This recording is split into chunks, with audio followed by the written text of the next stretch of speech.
I know that we have to go through our battles by our own. But sometimes it's really difficult. स्वतः आपल्याला आपली लढाई लढावी लागते, पण कधी कधी ना खूप डिफिकल्ट होऊन जातं, माहिती आहे का? खूप difficult. And when it comes to आणि डिफिकल्ट केव्हा होतं माहिती आहे का? जेव्हा भांडण, जेव्हा ती फाईट ना आपल्याच लोकांसोबत असते ना, आणि कशासाठी? प्रेमासाठी. बस प्रेमासाठी असणारी, म्हणजे बाकी काही नाही. माय बाबा म्हणजे कुठल्याही प्रकारचं, ठीक आहे, हजबंड वाईफचं प्रेम, मम्मी पप्पांचं प्रेम, हे बहीण भावाचं प्रेम, कोणत्याही प्रकारचं प्रेम असू दे. कोणाकोणाला ती फॅमिली नसून पण ते प्रेम भेटतं, कोणाकोणाकडे सर्व असून पण ते नाही भेटत, ठीक आहे. आणि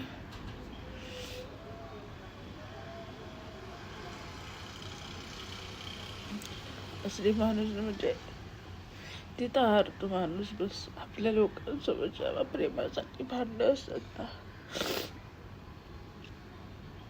तिथं माणूस हारतो. आणि मग रिअलाइज व्हायला लागतं की no,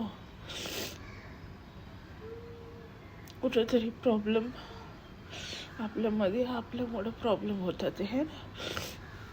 and then you start thinking it's better की यार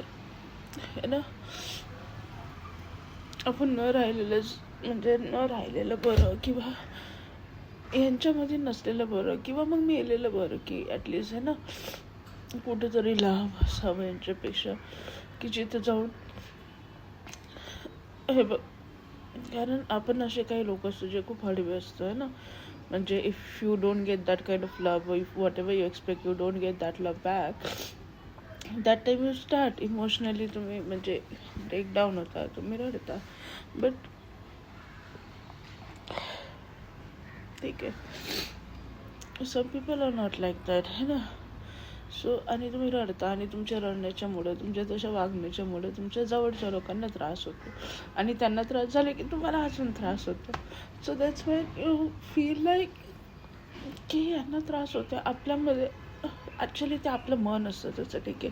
इट्स नॉट बिकॉज आपण रडतो किंवा आपण शांत होतो त्या याच्यासाठी नाही होत की आपण आपल्या लोकांना त्रास देणार आहे म्हणून. हे फक्त याच्यासाठी होतं की